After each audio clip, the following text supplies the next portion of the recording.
It was very sensational. Now, I got to tell you, most of the fail this weekend was not on an IC side.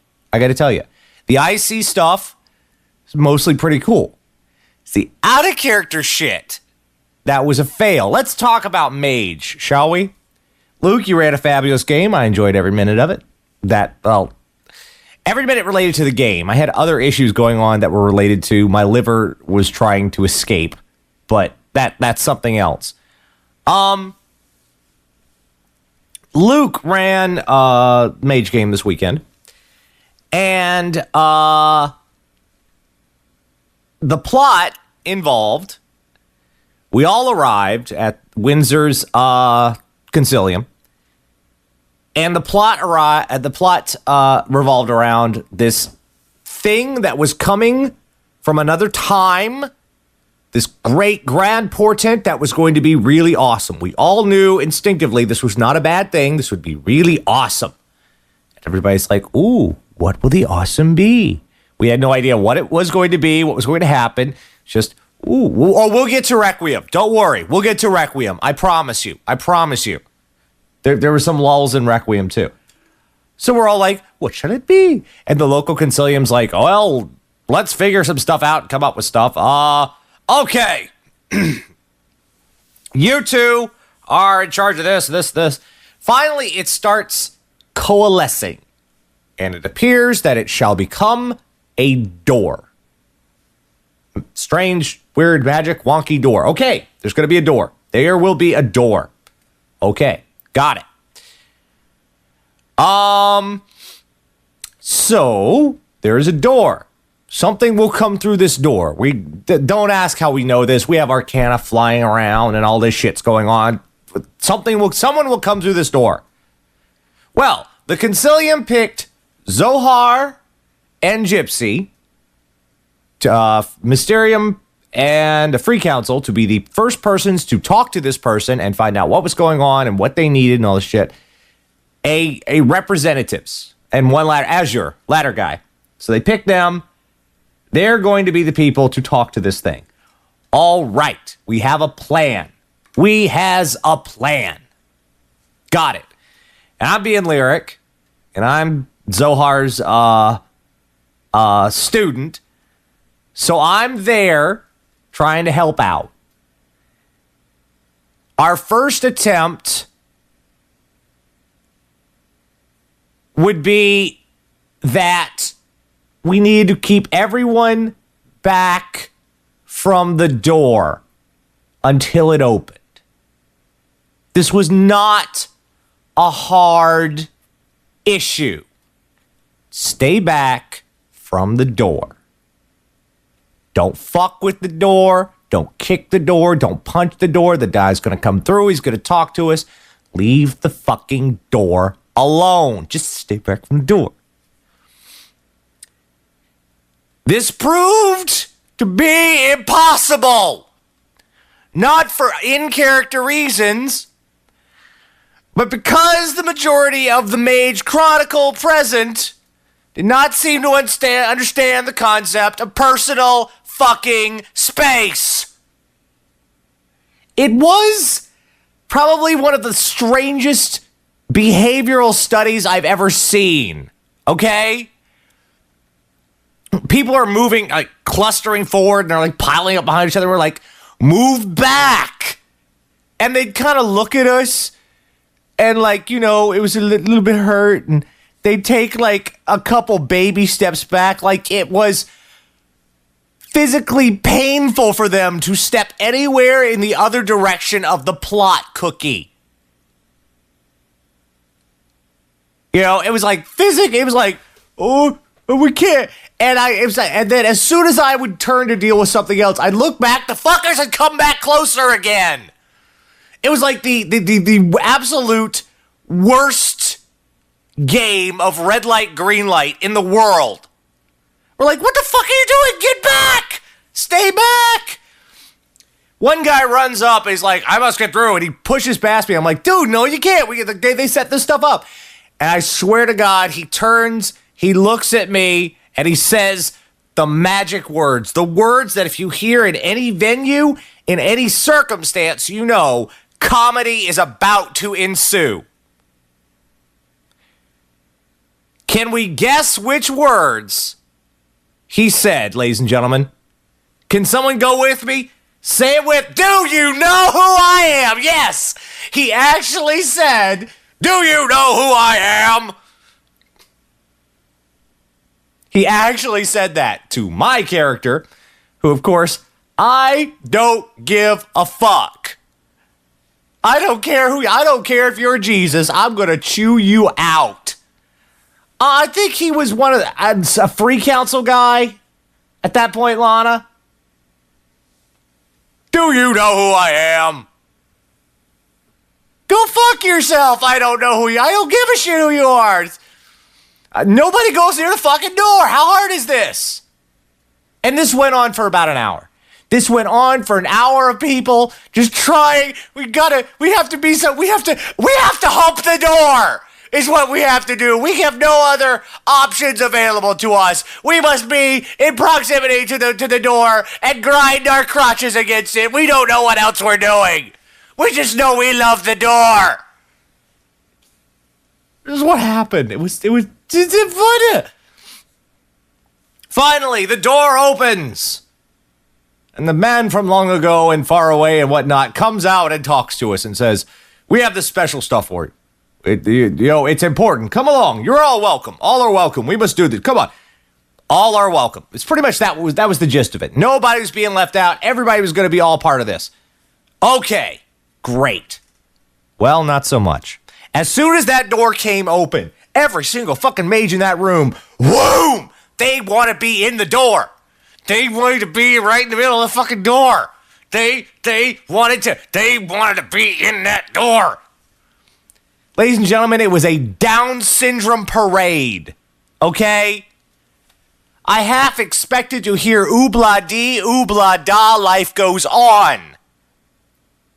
Let's get in the door. Let's get it. Everyone's all crushing up on each other. And the whole concept of my space, your space, gone. Personal space, gone. Everybody's like, let's get in there. I'm gonna get it. Oh my God. Oh my God, get in there. Oh my God. It was like watching a bunch of retarded puppies trying to walk upstairs.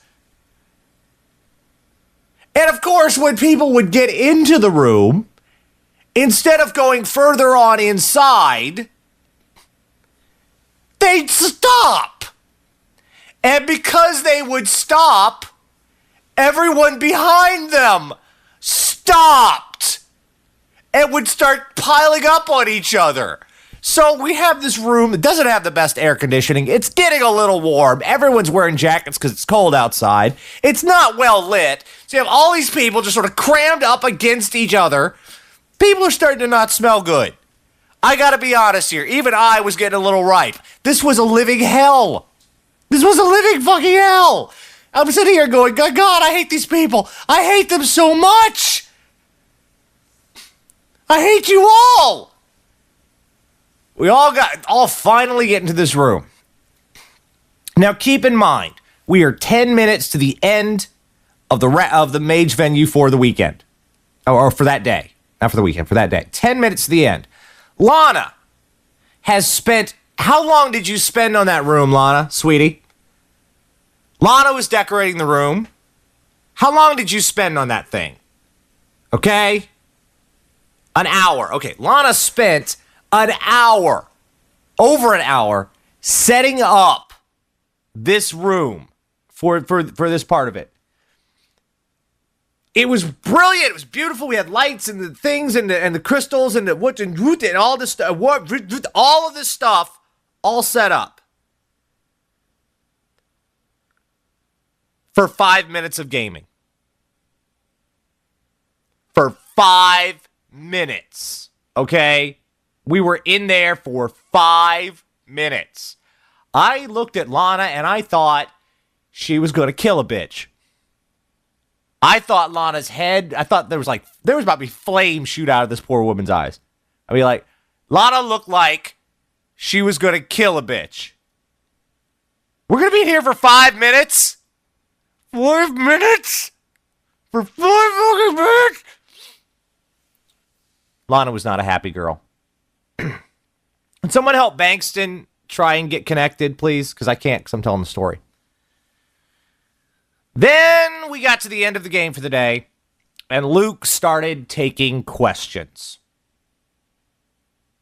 Luke, you were a very patient man, because at that point, I would have started slapping motherfuckers. Some of the questions made sense. But here is about how every single question went. I'd say 90% of the questions that Luke got regarding the storyline went as follows. Hi, I need to ask you about something that's not relevant to anyone but me and my own crazy legacy. It's not important really to anything else in the game. It's just an esoteric question I want to throw off. It's going to waste 5 to 10 minutes of your time trying to come up with an answer here. But I really must have an answer for it anyway, even though it's relevant to absolutely fucking nothing. Can I waste your time, please? And we're all sitting there. We've been playing all morning. 9 a.m. We got up at 8 a.m. after drinking all night. Okay? Up in the fucking morning. We're there. We want to get this. The game is about to end. We want to go get food. We want to have a cigarette. I want to take my shoes off. We want to get done. Okay? And these fuckers are like, I'm going to ask this ridiculous question. It's going to keep us here for much, much, much longer, even though they need to break down this room for the people to come next. But because my legacy has this strange power that I have not been able to show off, I need to pull out my paper dick in front of every single person in this room and prove to them the size of my RP penis. Otherwise, I will be unfulfilled, so I must waste your time. And that's kind of how it went.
WTFR.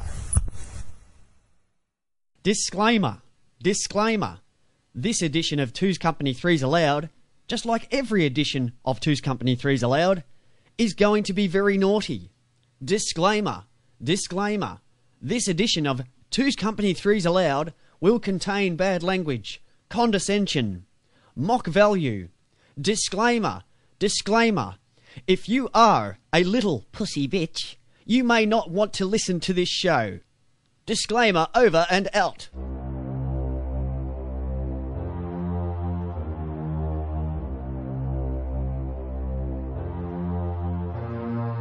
Welcome to Two's Company, Three's Allowed, with your host from the land down under, Sean, a.k.a. Surplus. Sean, a.k.a. Surplus.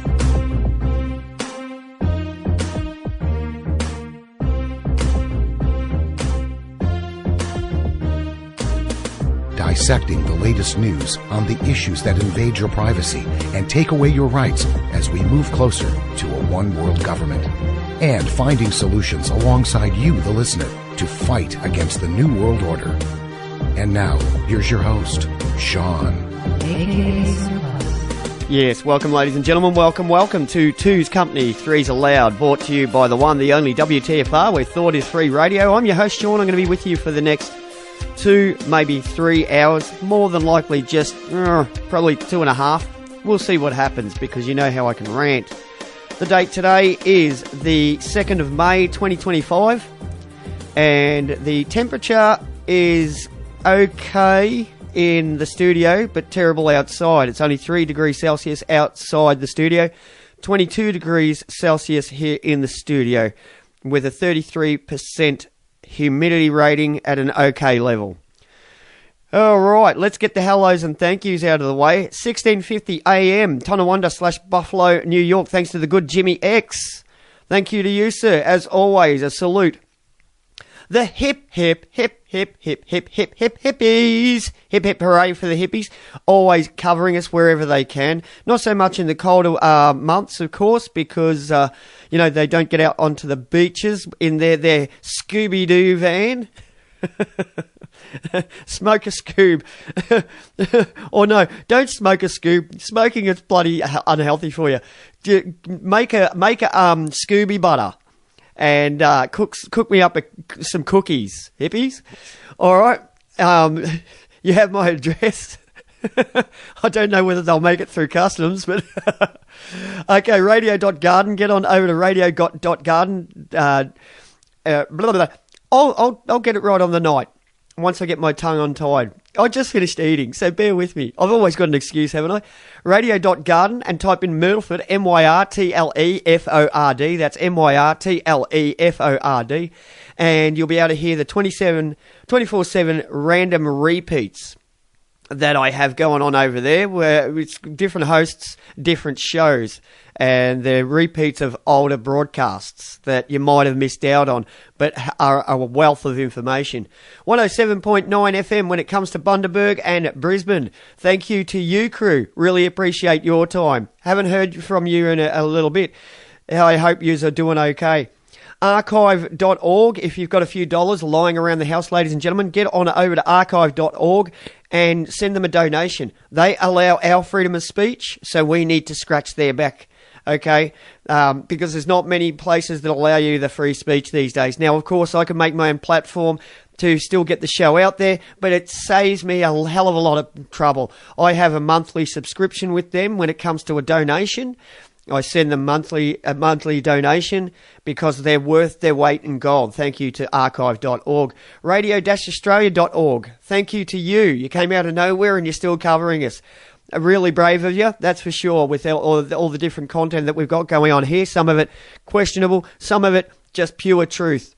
Now, the gentleman just outside of How Long, thank you to you, sir. I hope your farming friends are still having a good listen. The different streamers all around the world that have been covering us for a long time.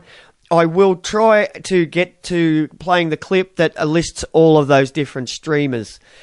Some come, some go, some come back, some no. It's up and down with them. But most of them have stood by us.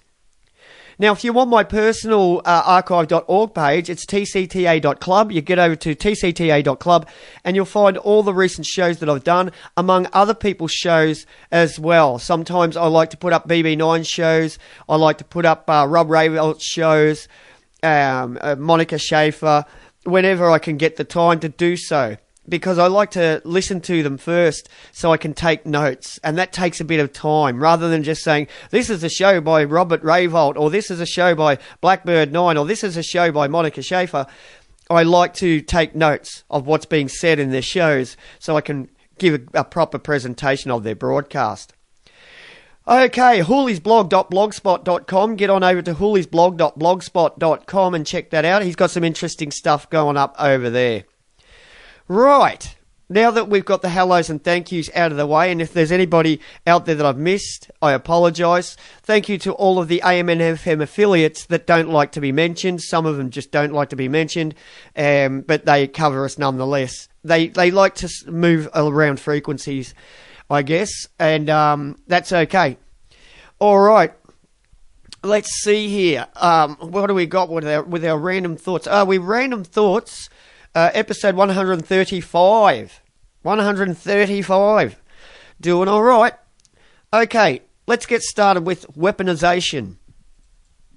Yeah, so we continuously talk about how the Jews and the system at hand in general has weaponized the Negroids and the Spics and everything like that to go against white Western civilization, because white Western civilization is the only civilization that could have corrected what the kikes have done, the damage that the kikes have done. There's no doubt about it. White Western civilization are the only civilization that can bring them down. So they weaponized the Groids and they weaponized the Spics and everything like that. The one thing we're not taking notice of is that they've weaponized us whites as well. They've done the same thing to us whites, because when they weaponize the Groids and the Spics and the Asians and all of those, we automatically are going to, in tow, we are going to be weaponized as well, because we're going to go into defense mode against the Groids and against the Spics and everything like that. So we too have been weaponized. Just remember, there's two lines of weaponry. There's attack and defense, but they're both weaponized. One attacks with weapons, the other defends with weapons. And that's what's going on in front of us now. That's not just the Groids and the Spics and the Asians and whatever other fucking alien that is out there. It's also us whites. We have become weaponized in the fact that we are defending ourselves. And when we come out to defend ourselves in an attack variant at times, that is us being weaponized. This Jew system knows exactly what it's doing. It's weaponizing us all. You blacks are victims to the weaponization under the kikes. You Spics, same deal. Us whites, same deal. We're all being weaponized. We're all victims to this. There's no doubt about it. We are all victims to this. Peter Cunton knows it. Albert Greasy, a.k.a. Ellery, fucking knows it. They know exactly what is taking place and exactly what they're doing and what they're being paid to do. We have to start waking up. We can scream at each other as much as we want, and rightfully so. You know, we're different races and different cultures, and rightfully so. But just know who is weaponizing us to the point of no return. Yep, absolutely. You've got to make perfectly sure you know who has been... Take a look at what George Soros has been doing, where he funds, over there in the States, he funds these like Black Lives Matter type fucking deals. So that the blacks come out and they're like, motherfucker, KFC, motherfucker, right? And then the whites have to defend themselves. That's weaponizing both. All right. Up next is Yummy Head Gets Fucked. Okay, so I knew this would only be a matter of time. Dutton being the one I call Cunton, being such the scumbag that he fucking is, working for Israel. That's what he's doing to try and win the election. But little to his knowledge, more people are turning their backs on Jews than ever before, for good reason, by the way. Have a listen to this. I don't listen to the news or watch the news at all. So enjoy this while you can. Dutton's office has been vandalised. This is by 9 Jews, aka 9 News, and I'm just getting off on this. Have a listen to this. Peter Dutton's Queensland electorate office has been trashed for the third time, with masked vandals splattering red paint all over the building. Pat Heaney has the details. Just a few days out from the federal election, a group of people in Brisbane deciding to cast their vote, show their opinion in a slightly different way, vandalising Peter Dutton's office in Arana Hills in his seat of Dixon, north of Brisbane. You can see they've used litres of red paint to splatter the windows, covering most of the frontage of this office. There's even a number of posters on here referencing Gaza, fascism, and a number even talking about his relationship with Donald Trump. Now, neighbours tell us this isn't the first time this has happened. It has happened 3 times in the last 3 weeks throughout this federal election campaign. Police were called here at around 2:30 last night to reports of a disturbance, 4 people acting suspiciously. A police dog managed to track down an 18-year-old woman. She has now been charged with willful damage, and investigations are ongoing. Now to this morning's developments at the... There you go. This is what happens, Dutton, when you treat Australians like shit. Aussies that want to voice their opinion about Israel and Jews, and you want to tell people they're not allowed to talk. This is what happens. All right? You need to get out of Australia. All right? That's all there is to it. You need to get out of our country. Because Australians are about being able to talk. We were born with tongues and a larynx, and we were born to be able to talk. If people don't want to listen to what some of us have to say, they can either turn off the radio, should we be in radio, or don't watch that television program. They're not stupid, are they? Or are you accusing Australians of being stupid, Dutton? Is that what you're doing? Are you accusing Australians of being stupid by saying that, thinking for a second that they can't walk away from somebody who might be talking ill of the Jews? Or should I say the truth about the Jews? Is that what you're saying? All right, so this is what happens. Your office will continually be vandalised because you refuse people to talk and debate about Jews, about Israel, and the support you give Israel. You can try and put a gag over our mouths as much as you want, but you will never stop what we're thinking.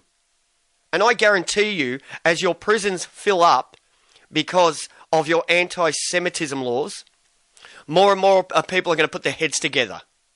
So if you keep putting people in prison for 6 years, that's going to be 6 years worth of fucking education. You better get that through your yarmulke-filled head. You're a traitor to our country. Get out. Yeah, fuck off. It's just going to get worse from here on in, Dutton. I'm telling you right now. Because there's too many people waking up to what Israel has been doing all around the world. This is why the Israeli Jews have been kicked out of every major nation known to man. That doesn't happen for nothing. Okay? There's always a reason behind it. It's going to get worse for you. It's going to get a lot worse for you because there's too many people waking up to your bullshit. No amount of threats where you say you can no longer speak about this, Sean. You can no longer speak because we'll throw you in prison. You go ahead. There's more in prison than understand what's going on now than ever before as well. So you just go right ahead and keep filling up the prisons because people talk. That's what it comes down to. Because people talk. You know, people get called fat every day. Do they get thrown in prison for that? No. But the moment we say something about the so-called Holocaust, you can get thrown in prison for that. And that's why people are starting to say, hold on a second, that's a good point. Why do they get thrown in prison for that? Yeah. Good question, huh? We'll be back.